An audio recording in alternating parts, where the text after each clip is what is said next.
Welcome. Here we are again. It's Tuesday morning, and I'm here to have my leadershipization, all things leadership conversation with you.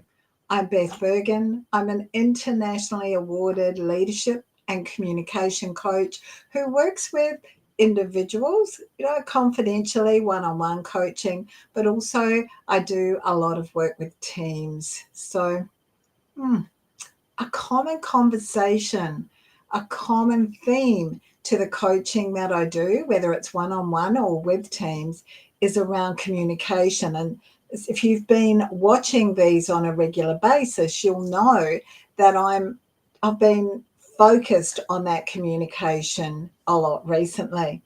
Look, I had a great response, a really good response to an email that I sent out to my database, which was called the Confidence Code Elevating Your Conversation.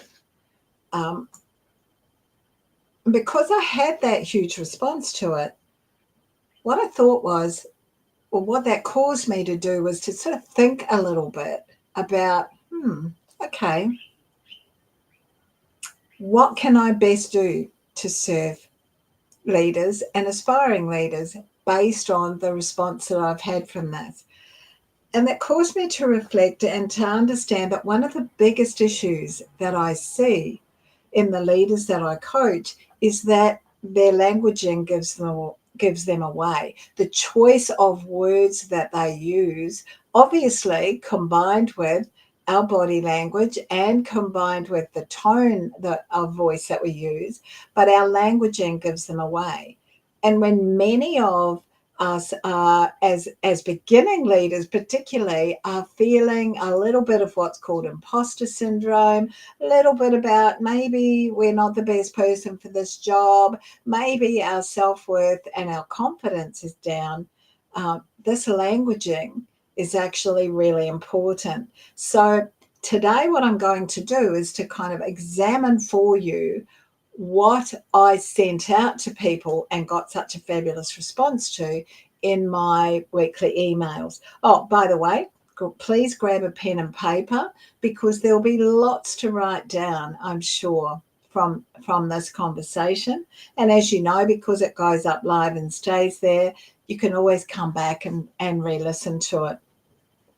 Also, if you'd like to go onto the database for my weekly emails, then message me. I need your name and an email that I can send it to, and I'll make sure that you get onto that database. Hey, let's have a look at this. We've got, confidence versus a lack of confidence. What's really interesting is that both of these states, they show up as real contrasts, particularly in the way that we start speaking in a conversation or a meeting, and then how we contribute. Like it might be the first comment that we make, but it may also be something that we do much further into the meeting. Now, confidence doesn't mean that you always get to speak first, but it does mean being really deliberate about the words that you choose, because otherwise when you speak, the kind of phrases that you're using may actually be undermining you and you don't realize it. So they can undermine your position right from the start. I want to remind you, and I'll do this again at the end, that your words, the words that you choose, shape your reality. And I really encourage you to choose them wisely. So think about some of these phrases. Now, these are phrases that are very common when I'm working, whether it's working in teams or individually coaching. These phrases are seriously common. So write down as many of these as you can. The first one is, oh, sorry, but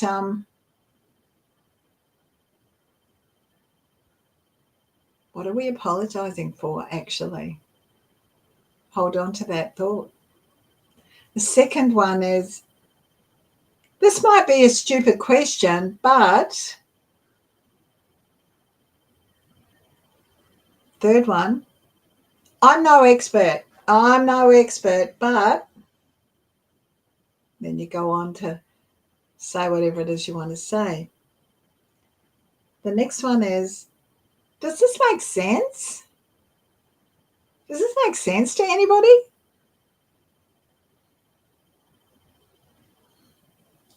The next one is, I think, make the comment. Number 6. I'm just checking. I'm just doing this right now. I'm just a business owner. I'm just a manager. Number 7. Maybe it's just me, but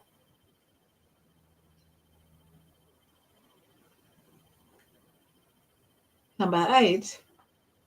I'm not sure, but, and the last one, I guess that, now if you've written those down and you were to go back and read them aloud, you'd notice the feeling that you get when you say them. And as you can see when I'm saying them, it's not confident or assertive. It's almost like an apology. And so after I've said them like that, it's really easy to understand what power they have over us, because it lowers my confidence.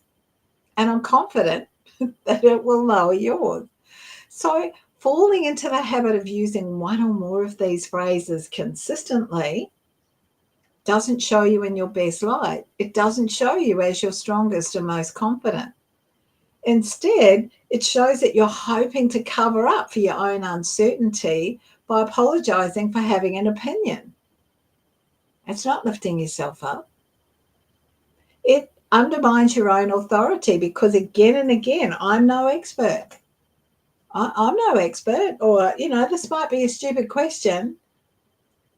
You frame questions as being stupid, and what we know is that no question is ever a stupid question. Curiosity is something that you should be feeling really confident. It's a trait that's looked for. You want that in your team. You want that in yourself. Ask questions. You diminish your expertise. And you position yourself as someone who's unsure of where they stand in the conversation.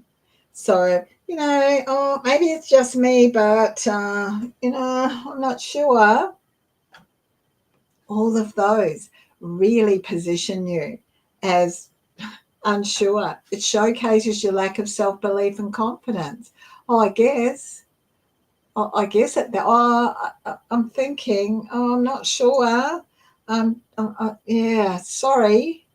So all that you're doing all the time is undermining yourself. It highlights your willingness to distance yourself from your opinion in case others don't like it.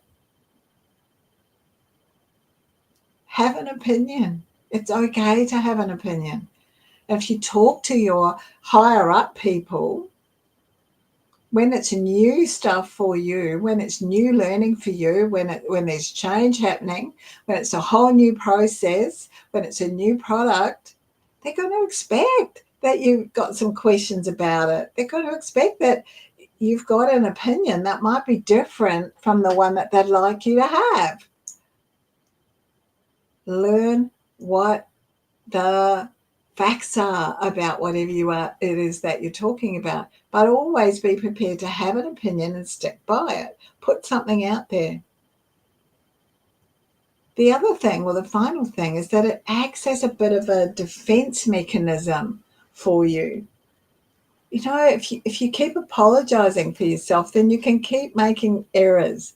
You don't have to take any responsibility for learning all of that information and getting on and understanding it and applying it.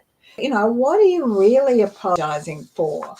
What or who are you really questioning? I bet you didn't think that those 9, I think there's 9, 1, 2, 3, 4, 5, 6, that those 9 simple beginning statements or some form of them would actually equate to you potentially undermining yourself. So we want to build your confidence as a communicator. To do that, let's look at these things, right? Let's consider the following. The first thing is this: there's no need to apologize for your viewpoint. There's no need to apologize for your viewpoint.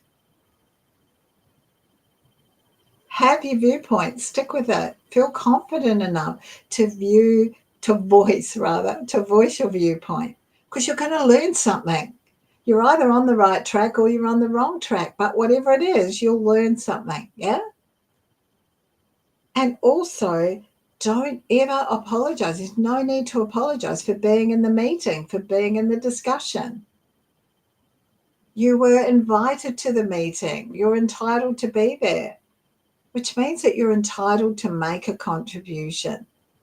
And that contribution may be as simple as asking a question, yeah? Questions demonstrate that you are curious and that you're paying attention. Yeah? You're curious and you're paying attention. That's what whoever is in the meeting would want you to be. Curious, paying attention, it means that you're engaged. Go for it. If you need clarification for something, ask. It's that simple. Ask. Never, ever be afraid. No matter what your role in an organization is, never, ever be afraid to actually ask a question. You can't do mind reading. None of us can do mind reading. Next step is this. All perspectives are valuable. All perspectives are valuable, and all opinions are valid, even if no one agrees. Even if no one agrees. I believe that 10% of every single idea, every single perspective is what we can work with. We mightn't like a whole lot of it, but if you look, there'll be something that you really like about that and that you can begin to build on.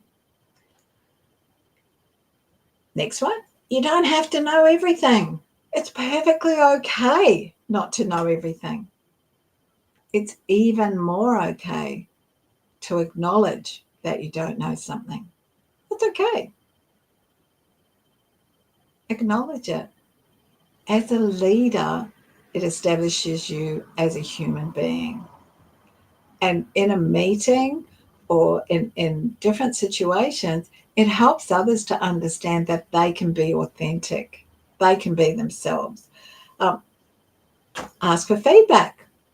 Ask for feedback from others who are in meetings or who are in conversations with you about the way you start your contributions to conversations and meetings, so that you know what you need to be working on. I reckon there are 2 words, and I'll share them with you shortly, that will make a difference. 2 words.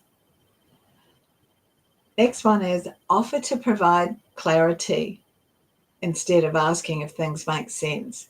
So instead of saying, oh, does this make sense? Are people getting this? Ask more confidently, does anyone have any questions? So is everyone up to speed?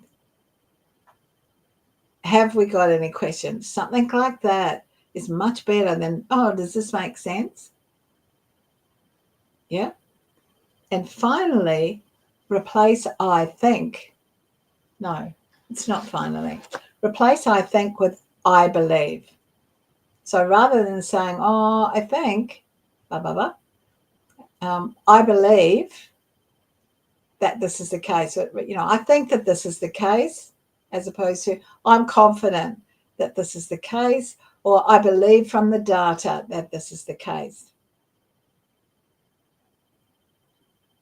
Try to choose your words deliberately, because this will allow you to share your thoughts and ideas assertively, much more assertively with others, and to celebrate the way that you to celebrate the power of language. Now, the two words I wanted you to look at with this. The first one is sorry. Now, notice how often you're saying sorry and use other phrases or words to present yourself more confidently. Often, and you will be astounded, often you're saying sorry and there was no need for you to say sorry. You get to a door before someone, you say sorry. You get to be in the line at the checkout before someone and you say sorry. There's no need for that. You're really late for something and you over apologize. Oh, I'm so sorry. I just couldn't. If you do that, you lose your credibility.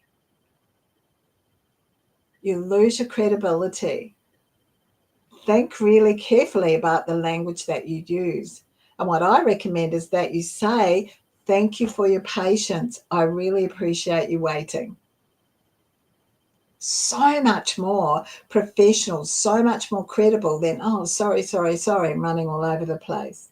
That's the first one. The second one is but. But is like a handbrake. It's a blaming word in your communication.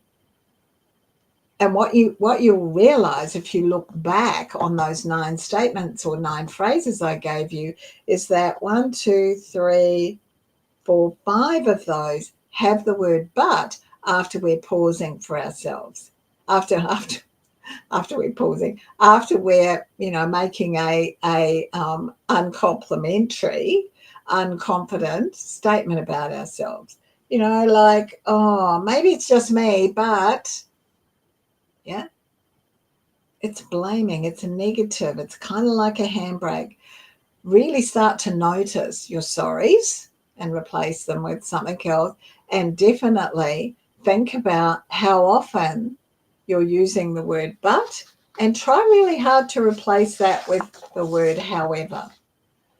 As I was saying, the way you communicate contributes to the perception that others have of you, which more often than not, it mirrors the way you feel about yourself. So if you're suffering from a lack of self-worth or a lack of confidence in the role, whether you've been in it 1 day, 1 week, 1 month, or 1 year, if you're constantly being challenged in your role and you're feeling a little bit overwhelmed, that will come through, because the types of phrases or the sorts of things that you'll say is, oh, sorry, oh, this might be a silly question, but your words shape your reality.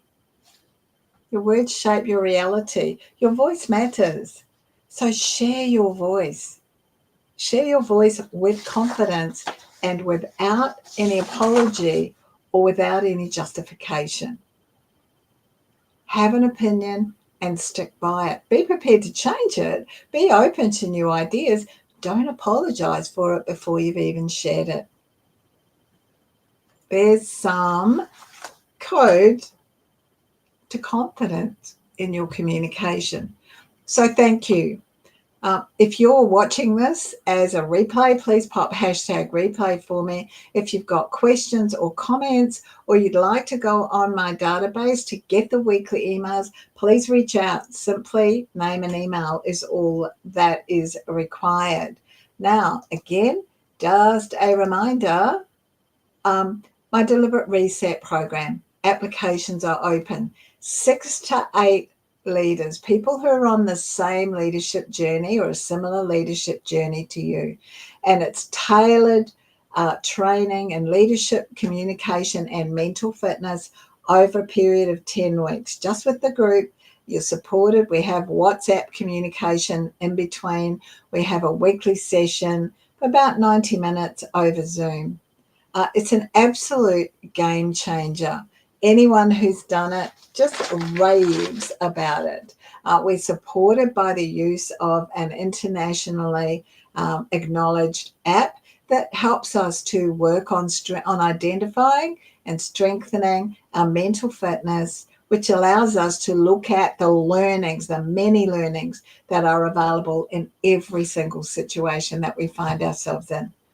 Okay, so thank you for being here. By the way, next week, daylight saving is changing in the eastern states in Australia. And so because daylight saving is changing, I'm moving to a new time. I'm moving to 1 p.m. Australian Eastern Standard Time. So it will be the same time in Melbourne and Victoria as it is for that Australian Eastern Standard Time. That will be 3 p.m. in New Zealand, 11 a.m. in Singapore, 10 a.m. in Western Australia, half an hour difference between us and South Australia, I think, an hour and a half between us and Northern Territory. But I could be wrong. I'm kind of looking at my list over here. Thank you. I hope that you found that really useful information, particularly to build your confidence as a communicator and get you pumping up your own tires, is a way of putting it, but get you making statements or help you to make statements that position you positively before you then continue to blow people's socks off with whatever your contribution to the meeting or the conversation is. Thank you.